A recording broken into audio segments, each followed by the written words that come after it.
Hey guys, and welcome back to my Let's Play of the Crash Bandicoot N.Sane Trilogy.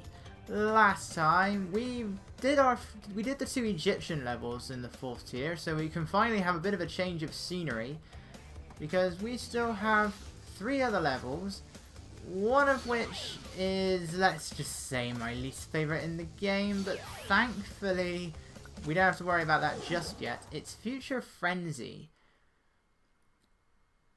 So, the thing about this level is it's pretty much this game's equivalent of Cold Hard Crash. Honestly, which one is worse is something I can't decide. I mean, I've said the same thing for Piston It Away and we saw what happened there. But I really hate this level because it has a secret entrance which requires, I believe, 20 relics. And once you go into that secret entrance, it will take you, once you get to the end of the secret pathway, it will then take you halfway down the level, where you then have to backtrack to break all of these crates. So yes, you're going to be doing all of that against the camera. And this, when it comes to backtracking against the camera, this is the absolute worst. You see, you've got to try, look at this. That is your view. If you're going too fast, you're not even going to notice the pits, let alone the laser things, which do hurt you, and if you don't have Aku Aku, will kill you. Whoop. I don't want to hit that right now. You know, it's backtracking against the camera versus ice physics. I honestly cannot decide which one I hate more. But we don't have to worry about that right now. I honestly don't know why I'm breaking everything. I got 50 lives. So we don't really need to worry about any of this right now, but we will have to later on. It also contains some of my least favorite enemies in Crash Bandicoots. And that's these guys and these saucer things here. You don't want to step in that electricity. I don't know what it is he's creating there.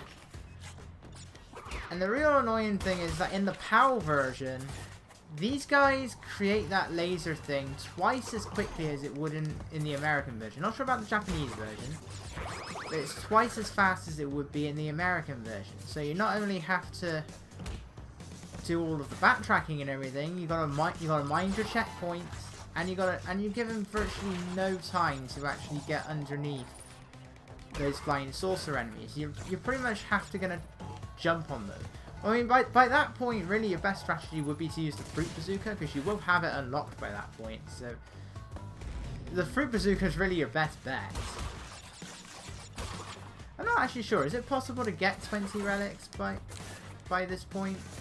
Like, if you were to get all of... Yeah, it must be, sure.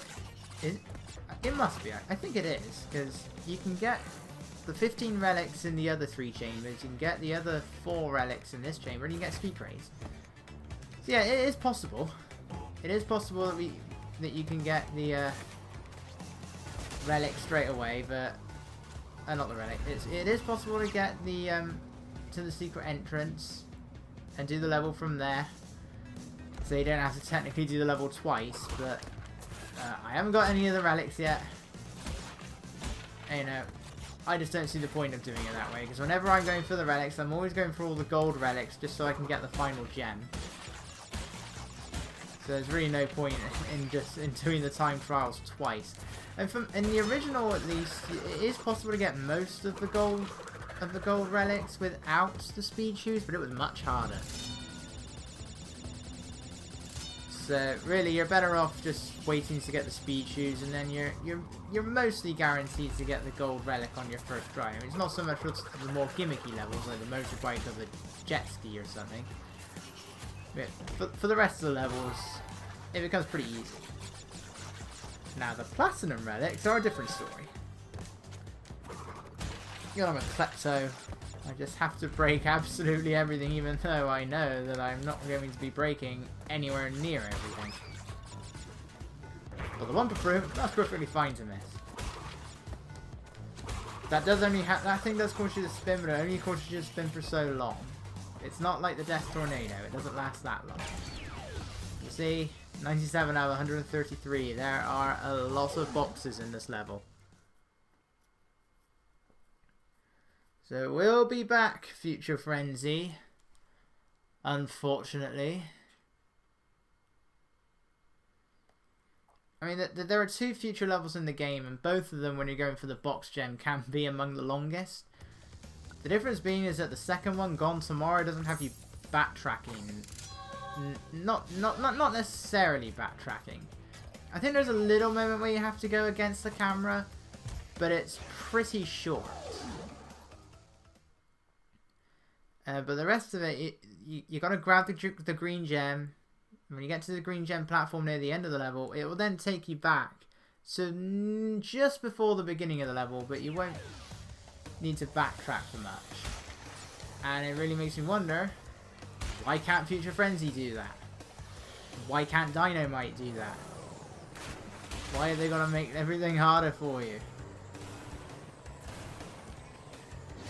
Ah. I was kind of wondering what was going on, and I was like, oh wait, Aku Aku. Like, why is it pushing me? So yeah, we got another jet ski level. Town, what was this one called? Tell No Tales.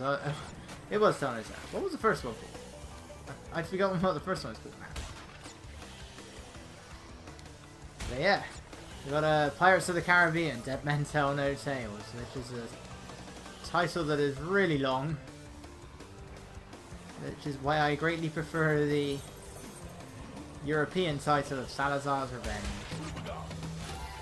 I actually didn't mind that movie. I did think it was better than the than On Stranger Tides and At World's End.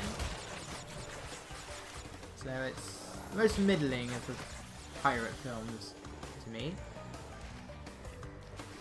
These little alcoves. Just avoid the guys in the boat. I really don't know why those extra lives are there. I don't know if there's any way of actually getting to them.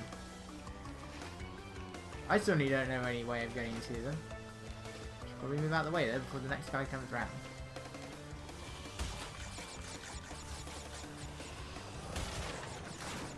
But there's one main part of this level that is the most likely bit that's going to catch you out when you're going for the box gen. There's one area where it becomes a bit more open, and there are some there's another ship which you can completely go around, and it has boxes around it, but you don't need to go in that direction at all for the main level, and the arrow isn't going to be telling you to go in that direction either. So we're going to take care of these ones on the ramp first. So straightforward is where you want to go. I'll get you in a second. Straightforward is where you're going to want to go, as the arrow is telling you, but we're going to be trying... I'm just going to go to the right first. I'm not going to be trying, because I will be doing it, as I am right now. I missed the extra life again. I don't care. I have 54 of them. These are always the worst ones, trying to get around the cannonballs. We've got to go completely around the ship. What are these guys firing at anyway? There's like nothing there. I'm pretty sure this isn't how cannonballs work. I mean, if something hits the water at the right trajectory with the right kind of weight, I guess it definitely skips across the water. I don't know if that applies to a cannonball. No matter what angle you shoot it.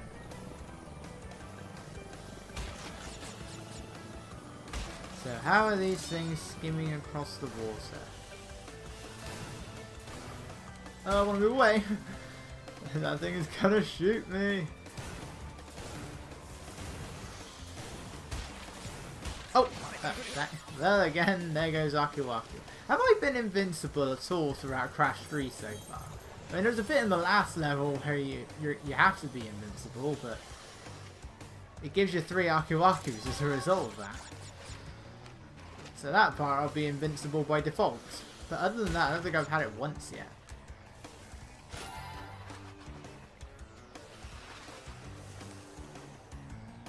Part is quite narrow, so make sure you maneuver yourself out of the way, and it's going to be really annoying if you miss that box, which given the controls of this thing now, is very easy to do.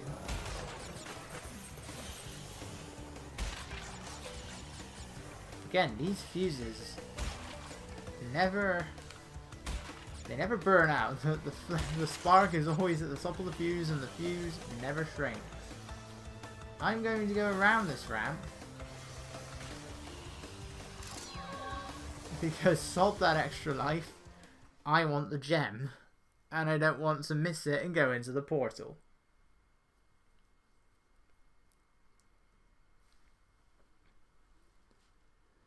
Alright though, one more level left for the 4th tier.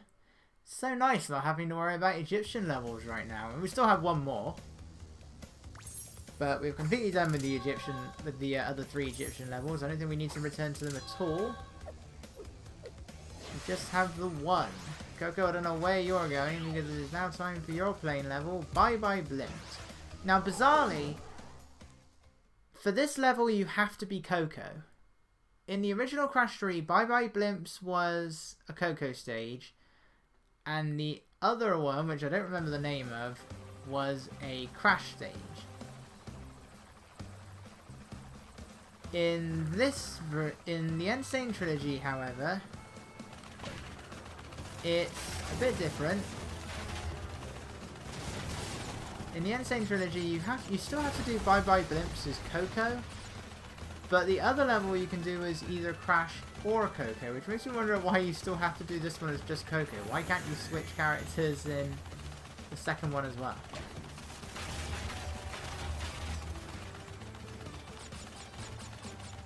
Right, hang on. I saw something was putting me off. That's much better. That was really putting me off, man. I was like, what's going on? These levels, I'd say, are definitely an improvement. You have really got to watch out, though. Once a plane has a lock on you, it's very hard to shake them off. You got to do a barrel roll. But trying to shake them off is very difficult. I mean, it only takes about one shot to completely destroy the other planes. But their rapid fire can really drain your health incredibly quickly. And there's one more balloon around here somewhere. But where is that balloon?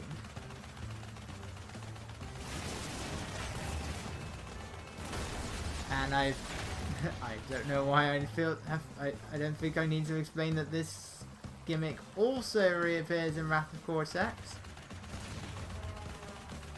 Where is that balloon?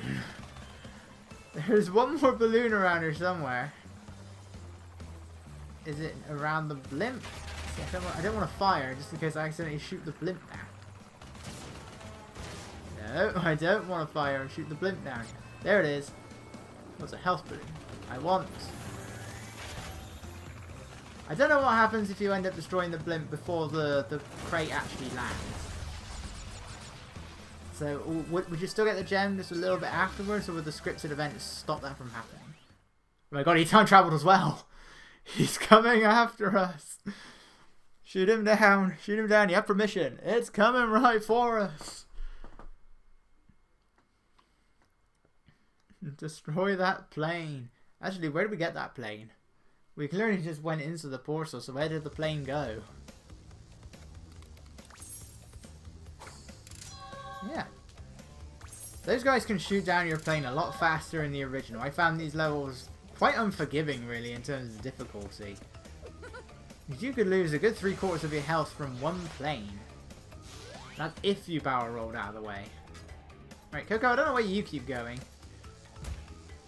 She actually does have a boss fight with Dr. N.Gin. So, you want to go a few rounds? When this is over, we'll see who is obsolete. You know, they put a load of detail into his face, but the actual model itself looks quite jaggy. It's pretty ugly, but anyway. So this is our new boss fight. Oh, it says R2, X works as well. You have no barrel roll here, so you just gotta shoot all of the lit up parts. Kind of like what we had to do in Crash 2. He's not making any... Oh, he did hit me.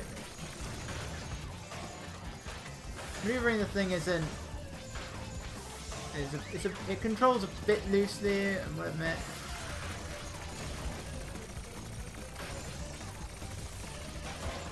Just keep firing. And you just gotta gradually destroy each part. It's a two-phase fight. This one is definitely more fun than the Crash 2 fight, though. I mean, it is still a bit overly long, I would say. It is quite a long fight. My only real issue with it. But, yeah, I can't help but feel, though, that he loses health a bit more quickly in the N.Sane Trilogy compared to the original. Unless it's just because he doesn't have... Unless he had invincibility frames in the original which have been taken out, I don't know. That would kind of be a bit pointless considering how it works. Whoa, that looks disturbing. But yeah, now it's time for phase 2. Pretty much the same thing, only with more stuff to shoot. Now we're flying a tiger. Pura does come after you. Yeah, what you want to do is you want to try and shoot this thing when it comes out. Which is... It takes a lot to get rid of, but that's what you want to try and get rid of first, because it does do a considerable amount of damage. After that, just aim for whichever one you want. Yeah, I swear this thing takes a lot more hits than the original. It's also ridiculously loud in the original. Not only do you have to deal with all the noise of everything that's flying around you, it also makes a loud noise with every single hit you get.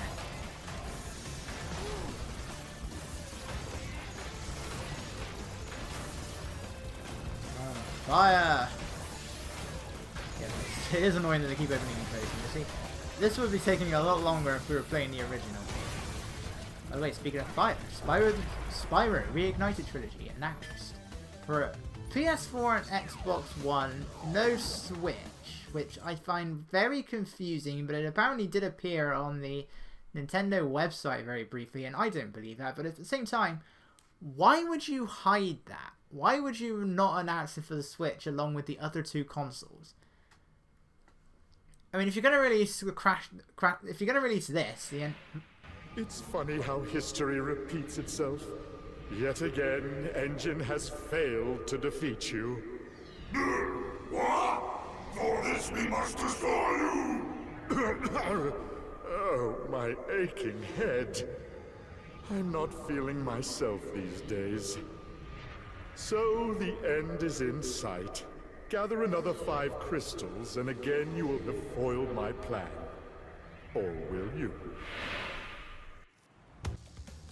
He did it again. Why does Crash keep doing that? Is it the cutscene? Is it something the cutscene is doing? It is going to the loading screen first.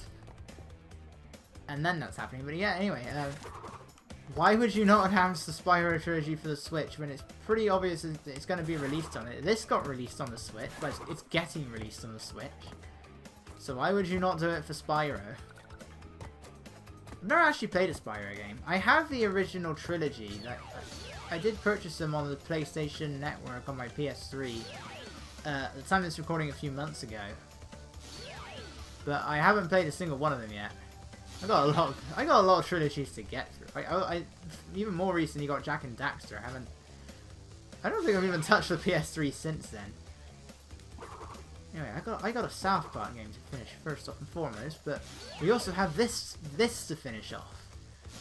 So welcome to Tier 5, where we have a level I don't like that much. A level I don't like because it's a motorbike level. A level that we're gonna have to do before doing Gone Tomorrow. We get our green gem. But that was not too bad. Neither is that one, and neither is this one. So yeah, this tier isn't too bad. And as such, I will see you guys then.